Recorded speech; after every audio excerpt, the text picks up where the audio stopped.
Hello, hi guys! Magandang gabi sa inyo lahat. This is Shin from my Sagara channel, a faith healer, also mata reader. Sa ngayong gabing tutuyan natin na nagsasabihin sa inyo ng ating mga gabay. This is weekly gabay for the month of August 15 hanggang August 21 for the sign of Gemini. So, Gemini, welcome to my channel. Ano kayang messages, advices na spirit guides ang ating masasaga for today's video? Ano kayang kaganapan sa buhay ng mga Gemini ang ating masasagap? So, kanino kayang energy tong ating mahagilap? So, guys, this reading is a general reading lamang, hindi lahat makaka-resonate. Kunin lamang pang makaka-relate sa inyo and comment down below kung kaninong energy ang ating nasagap. And of course, don't forget to like and subscribe my channel and hit notification bell for more videos update. Sa mga hindi pa po nakakapag-subscribe sa akin channel, please click nyo na po subscribe button dyan sa baba for all bell para updated kayo sa mga videos na i-upload natin every time and every moment. So guys, ito na, kumabit-kabit ka dahil ito na ang reading mo.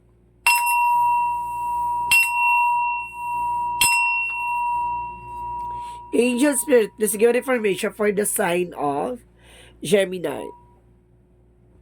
Ano kayang messages and biases sa iyo, Spirit? Yan sa ating masasaga for today's video. There's a Nine of Wands.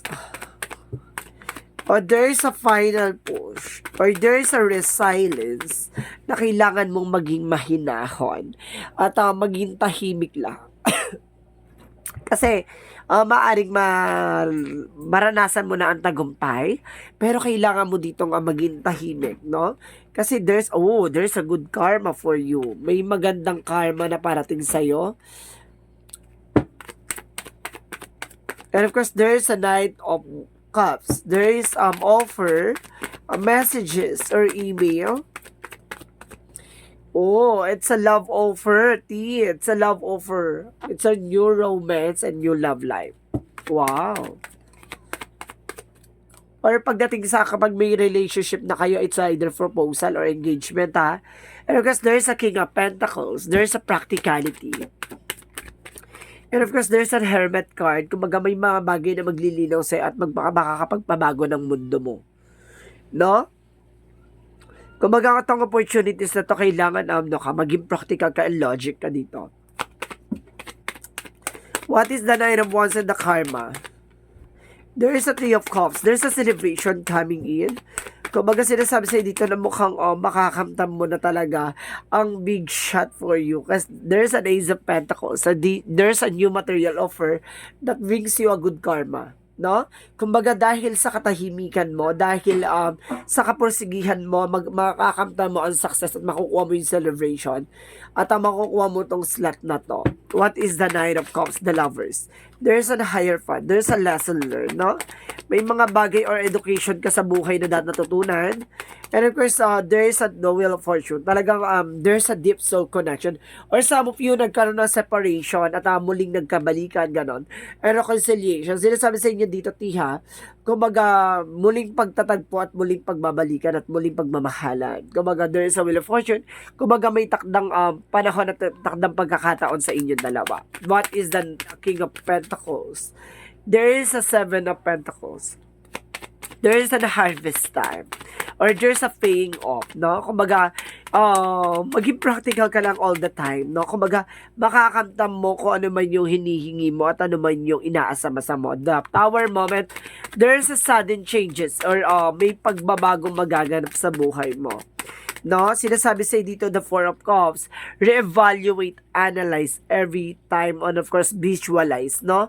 Kumbaga kailangan tingnan mo yung bigger picture. Huwag kang magiging pala desisyon. Himay-himayin ang kaganapan sa buhay mo.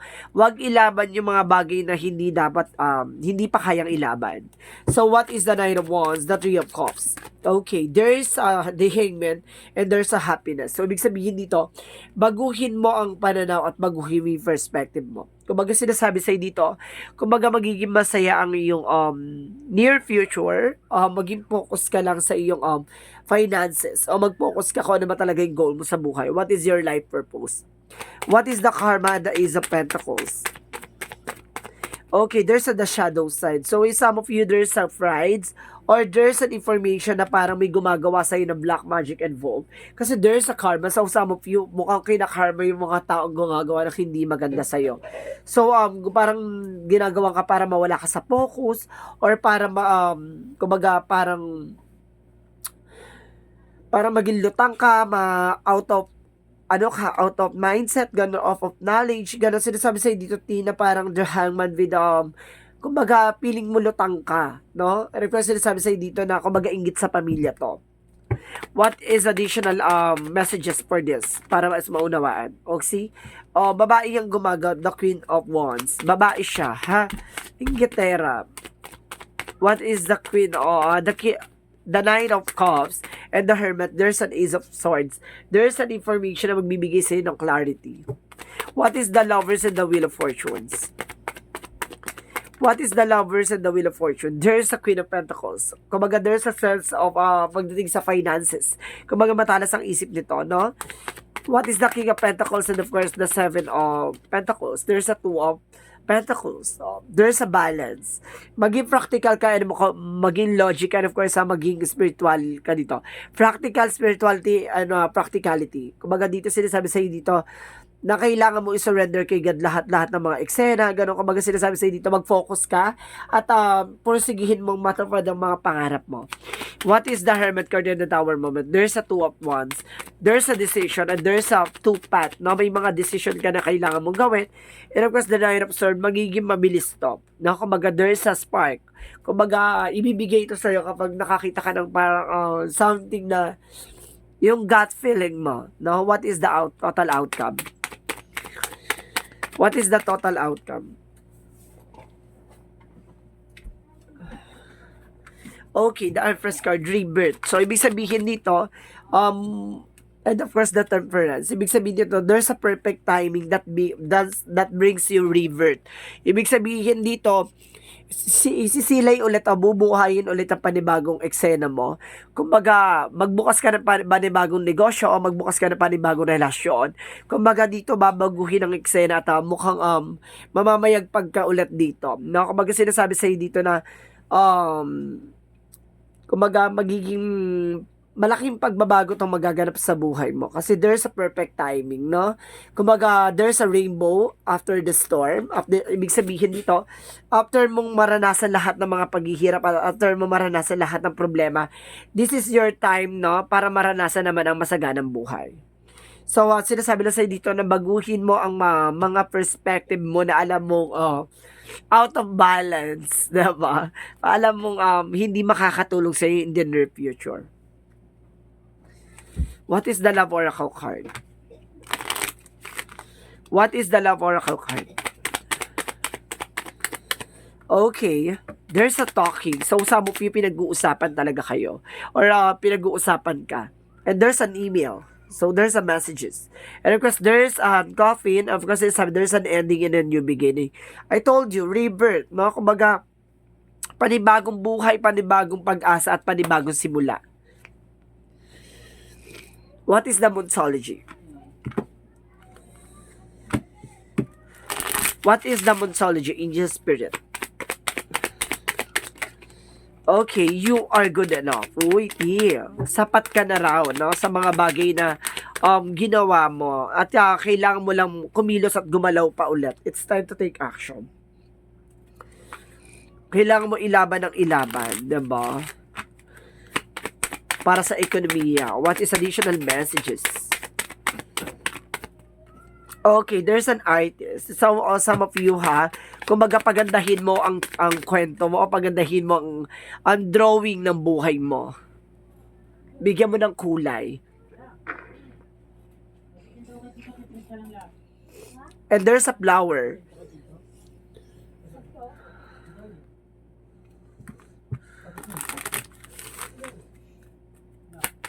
Kumbaga, mamumulaklak ulit yung mga, kumbaga, bibigyan buhay, no?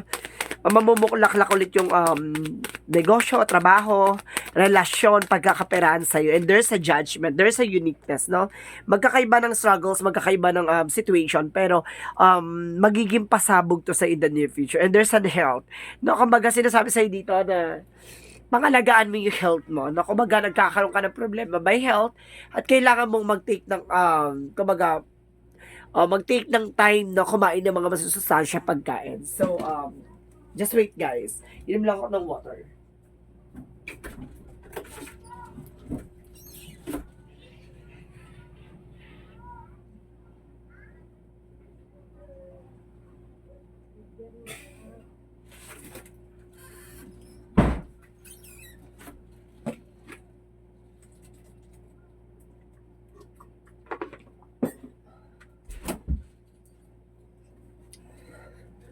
Okay, sinasabi dito na kumbaga about sa health mo ha, tinitignan dito na kailangan mong kailangan mo pay attention sa iyong health, no?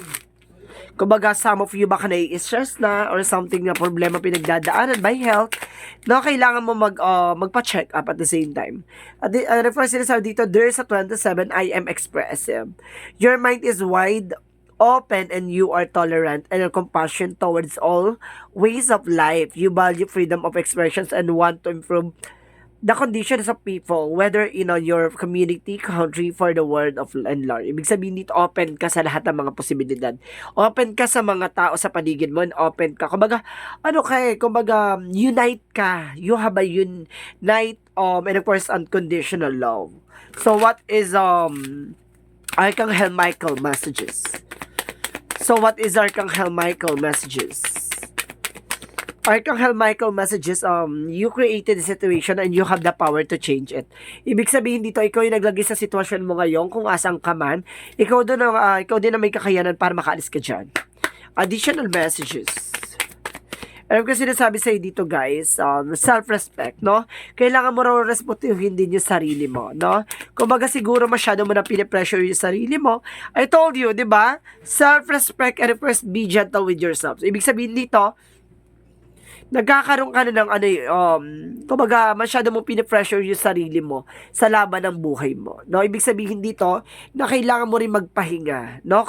Kaya rin siguro nagkakaroon ng problema sa health, no? Over-fatigue ka na, no? Kailangan mo ng retreat, unwind, relax, no? What is additional messages? And there's author na balance and of course maging balance ka raw about sa physical world, no? Pero kung sinasabi sa'yo dito, there's a daydream, no? Allow your mind from the water. Ibig sabihin dito, gamitin mo yung mga imagination mo, no? Para makatulong sa'yo at maunawaan mo kung ano may yung kaganapan sa paligid mo. What is the energy? Tingnan mo yung bigger picture of yourself. And there's an envy. So, some of you, there's an ego, fear, ganon. Negativity, kailangan alisin mo yan.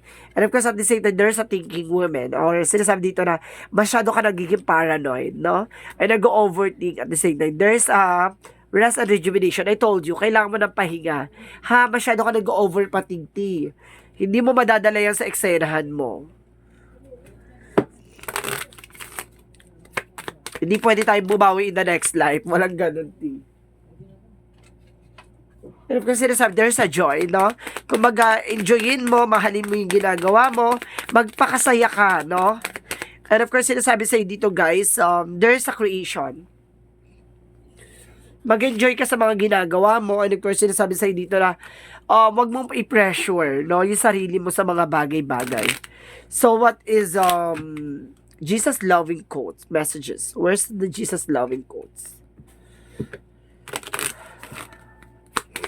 Jesus loving quote said, watch and pray that you not enter into temptation. Ibig sabihin dito na magdasal ka at tignan mo na mailayo ka sa mga tukso o masasamang gawain. At the same time, kumbaga, maging maingat ka, no? At maging matalino sa lahat ng eksena at lahat ng ginagawa mo.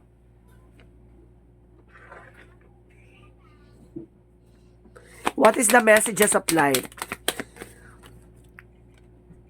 Return to the inner temple.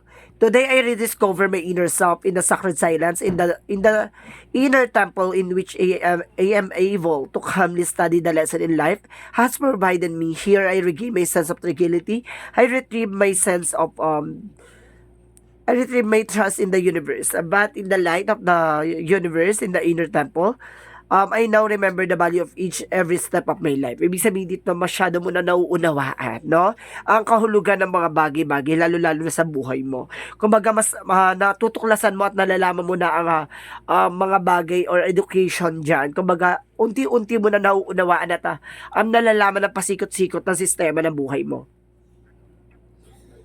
It's a good part, ha? Kumbaga, ngayon nauunawaan mo na hindi mo dapat pinipressure o kumbaga masyadong ino-overfatigue yung sarili mo. Kumbaga ngayon nagkakaroon ka na ng tawag ito, mental clarity, no, na and enlightenment sa mga bagay-bagay. It's a good part. Kumbaga, oo, may mga laban tayo na kailangan natin ilaban, pero kailangan natin magpahinga at mag-time first muna, no?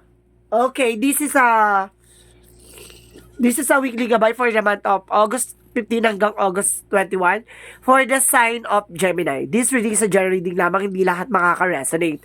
Kung hindi lamang pa makaka-relate sa inyo, and comment down below kung kaninong energy ang ating nasagap. Maraming salamat guys and see you in the next video. Bye-bye and babush!